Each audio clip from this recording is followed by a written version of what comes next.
Salve, salve! Seja muito bem-vindo, seja muito bem-vinda a mais uma edição aqui do Superi Notícias. Nesta quinta-feira, Superi Notícias, o seu jornal na hora do almoço. Lembrando sempre que você pode acompanhar o Superi Notícias através da nossa fanpage do Facebook.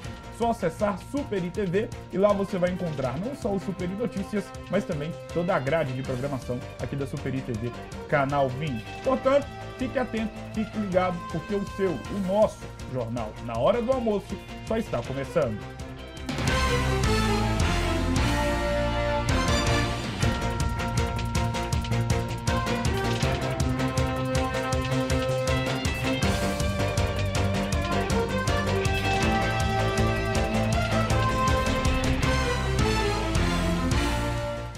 É muito bom ter você comigo. Você que sempre acompanha o Superi Notícias está reparando que o cenário está um tanto quanto diferente para o primeiro bloco da edição do Superi Notícias desta quinta-feira.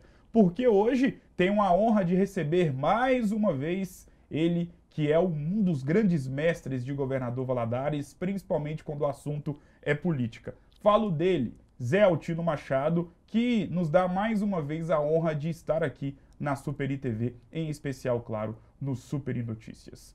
Zé, primeiramente, muito obrigado por ter aceitado o convite mais uma vez. A nossa última resenha neste ano de 2022, um ano muito movimentado. E obrigado mais uma vez por ter aceitado o convite. Seja muito bem-vindo. Boa tarde. Eu que agradeço muito, me sinto muito honrado de estar aqui sempre e gosto de participar do seu programa. É um programa que todos ouvem com atenção as suas opiniões. E é o que o país mais carece, né? A educação política que nós todos precisamos ter. E foi um ano disso. E o Brasil finalmente apareceu para a política. Quer dizer, o comparecimento desse ano me convenceu que o país está chegando, que o nosso povo está aprendendo a participar do destino do país. E por isso eu fico até muito feliz de vir ao seu programa, poder falar sobre essas coisas, o negócio todo. É um dos poucos programas que realmente focam nesse espírito de participação social que o país precisa ter. Parabéns, Gustavo, pelo seu programa.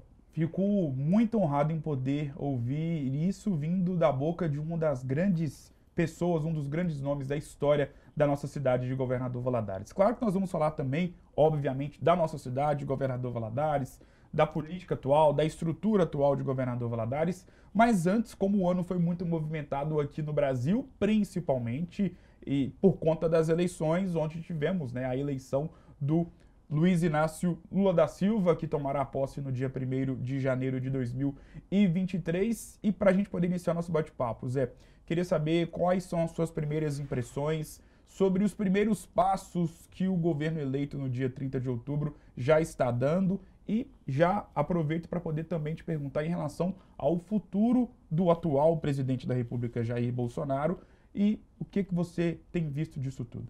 As manifestações também. O Bolsonaro, em que pese que ele tenha criado uma marca, né? Inclusive os partidários dele serem chamados de bolsonaristas, eu nunca me apeguei a esta marca, embora eu tenha realmente apoiado o governo, a administração dele, através daqueles nomeados dele, que são todos técnicos e profissionais. Mas eu também não descarto que o Lula é um bom administrador e é um senhor que tem um carisma imenso no país, tem que ser respeitado por isso. Porque um homem que sai da situação que ele se encontrava e sai para uma eleição e tem essa quantidade de votos que ele teve, mostra que merece o nosso mais sincero respeito. O receio que eu tenho de Lula não é o dele, o receio que eu tenho dele é as escolhas que eles fazem para os cargos. Ele não mede as consequências, nem do prejuízo próprio que ele possa ter. Então a gente fica meio assustado com isso. Ele procura pela lealdade de companheiro, ele não procura pela qualidade individual da pessoa, se a pessoa está ali com aquela finalidade. Então, o único receio que eu tenho dessa administração do Lula é a partidarização dele no assunto.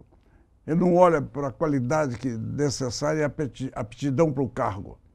Ele olha pelo companheiro, pela lealdade que o companheiro teve com ele, pela coisa. Então essas coisas realmente assustam a gente. Vamos ver o que ele vai fazer lá. Eu vi um anúncio aí que a gente não sabe se é verdadeiro, porque eu não ouvi falando, só no noticiário, que levaria Dilma para Petrobras. Isso é Brincadeira de mau uma gosto, né? ousadia fora do comum. O próprio Mercadante, no BNDES, quer dizer, são duas entidades, BNDES e Petrobras. A Petrobras ela é maior orçamentariamente do que alguns países da América Central e da América Latina. Quer dizer, isso é a Petrobras. Quer dizer, e uma coisa eminentemente técnica. E criada a bem da economia nacional. Ela não foi criada para dar lucro para acionista, agora que está nesse cortejo. Então, esses lugares é um perigo. Mas a gente entende assim, ele quer botar o Mercadante lá no BNDES, porque lá ele não vai ter resistência do presidente para emprestar dinheiro para fora, para os países, para essas coisas todas. Mas o BNDES tem um fundo, um saco sem fundo praticamente de dinheiro. Então isso é complicado. Essas escolhas dele são difíceis de você até entender. Você nem compreende por que faz isso. Mas vamos ver, vamos tentar apostar que Deus ajuda, né? Deus é brasileiro, vai ajudando aí. Mas ele teve a votação, nós tivemos aqui, mostrou que o bom é que agora mostrou que o país está participando. Muita gente fala, o Brasil está dividido. Não, não está dividido. O Brasil está participativo. Então tem aqueles que trabalham, que produzem, que puxam para frente, que não precisam das benesses nem do auxílio de governo e da administração, e tem aqueles que, lamentavelmente, carecem de atenções de governo e carecem da parceria do governo para ajudá-los. Tem esses, embora se cometam alguns excessos a esse favor. E está aí, foi o que aconteceu. Mas muito bem, é melhor do que antes, que ninguém nem ia votar. E quando votava, não se importava com o resultado. Estava pouco ligando para o resultado. Quer dizer, quem perdia também não ligava. Hoje, quem perde mostra que sentiu. Sim. Então está mostrando que tem lado. Está mostrando que tem imaginação do que o país possa ter. E isso é importante. Dos dois lados, tanto aquele que depende de muita coisa do governo, quanto aquele que não depende, aquele que até contribui. Mas os dois lados mostraram agora que estão participando e estão querendo que as coisas sejam parecidas como eles são. Então, vamos aguardar para ver. Vamos dar um voto de confiança, né? Eu acho que o grande estrago disso tudo, que não devia ter acontecido, foi o envolvimento do judiciário. Esse aí realmente foi lamentável. Nós assistimos o judiciário se envolver, o tanto que se envolveu, né? Principalmente pela atuação do presidente do TSE, que não podia nunca ter sido uma atuação tão falante, tão discrepante da conduta de um juiz. Quer dizer, eu não discuto os atos que ele cometeu, eu discuto a forma que ele os fez. Quer dizer, não é conduta para um juiz fazer como ele fez.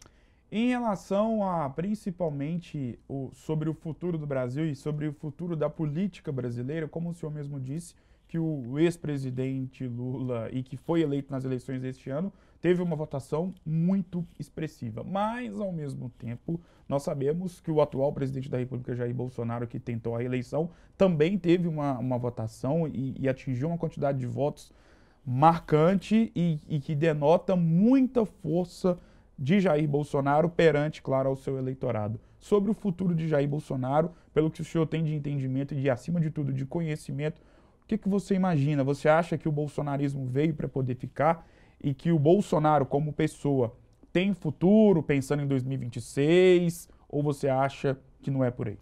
Não, eu acho que não é o Bolsonaro, né? O Bolsonaro significou o momento que o país está atravessando, o momento que ele entrou, é um momento de pessoas que... Eu tenho quase certeza, vou dizer aqui no seu programa, porque já disse isso para algumas pessoas, o próximo presidente do Brasil vai ser o senhor Tarcísio, que foi eleito governador de São Paulo. Ninguém vai tirar da mão daquele moço. Ele vai governar um estado que... rico. É o Brasil, praticamente. Vai governar um estado rico, vai governar um estado em que aparece, tudo que se faz aparece. Ele não tem as dificuldades que os outros estados têm, São Paulo. As estradas são as melhores do país, tudo lá é do bom e do melhor. Sim. E tem dinheiro, tem condição de fazê-lo. E esse cara é um grande administrador. Eu tive a oportunidade de conhecê-lo, tive a oportunidade de vê-lo como é que fez as coisas lá na Amazônia. Eu fui, esse ano mesmo, eu fui de carro lá para o Tapajós e cheguei até Santarém, são 4.050 quilômetros daqui lá. E no trecho, saindo de Mato Grosso, entrando no Pará, sim, a estrada acabava. Teve um trechinho lá de 20 quilômetros sem asfalto assim, que acabou o asfalto. Sim. Porque o tráfego é muito intenso, né? São 3.800 carretas, bitrem, tritrem por dia. Então aquilo acabou. Eu passei com ela no fim de julho para lá. Eu e minha mulher. E voltamos, principinho de setembro, 9 de setembro, de carro também saindo de Santarém. E viemos, vamos encontrar aquele pedaço ruim, aquele pedaço vão gastar 1 hora, não sei o quê, que fica entre Castelo dos Sonhos e a divisa do Mato Grosso. Quando nós passamos, né, não tinha um buraco no chão.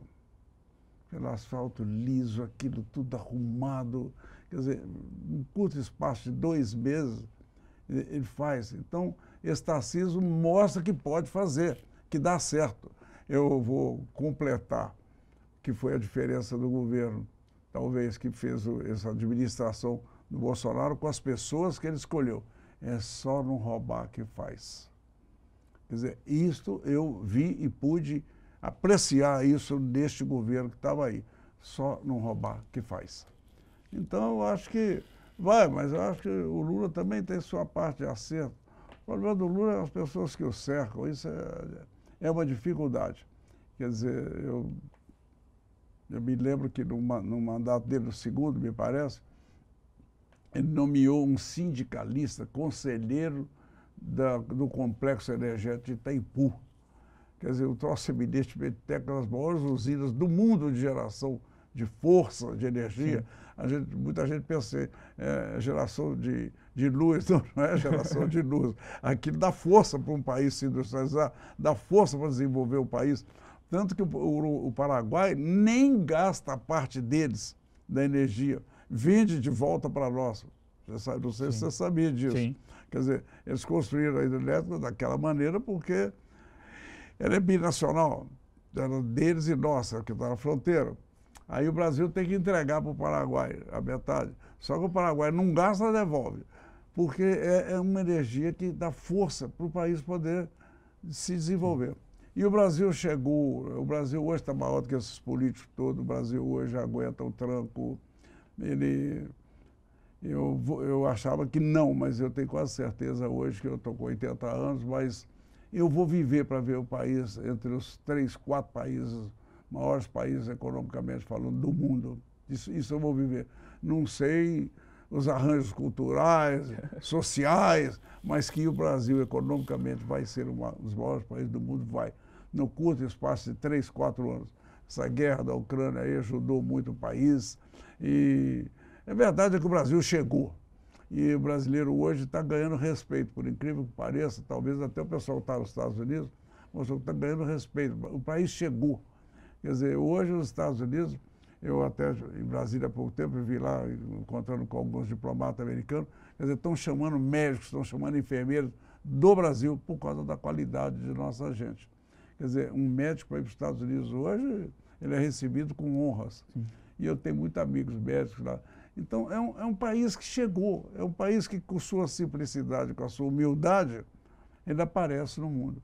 Hoje, no mundo, é muito bom ser brasileiro, porque nós não somos radicalistas, nós não temos ódios entre nós temos política, nós temos raiva, falamos mal uns dos outros, mas eu só não despedir isso, porque aquela raiva que os outros latinos têm, os argentinos, chilenos, aqueles ódios que eles têm entre si, isso nós não temos aqui no Brasil. Então nós temos que aplaudir. Nós somos uma nação que chegou. Graças a Deus chegou. Um milagre ter chegado, mas chegamos. Zé, o bate-papo está muito bom, mas nós vamos para o nosso primeiro intervalo e único da edição do Super Notícias desta quinta-feira. E na volta vamos falar de Governador Valadares, o cenário da política atual e principalmente sobre a estrutura da nossa cidade. Afinal de contas, por exemplo, infelizmente estamos aí na iminência de termos mais uma enchente, o que seria a segunda enchente só neste ano de 2022. Você que acompanha os principais veículos de comunicação e também as redes sociais, tanto da Prefeitura de Governador Valadares e principalmente da Defesa Civil, já está aí, né, em alerta em relação à questão da iminência de mais uma enchente aqui em Governador Valadares. O Rio Doce está subindo muito, fortes chuvas, não só em Valadares, mas principalmente nas cabeceiras. Portanto, vamos ter todo o cuidado do mundo, principalmente para você que mora ali na região ribeirinha. E sobre Valadares, no segundo bloco, vamos falar tudo sobre a nossa cidade com o Zé Altino Machado. Eu vou para um rápido intervalo e volto já já.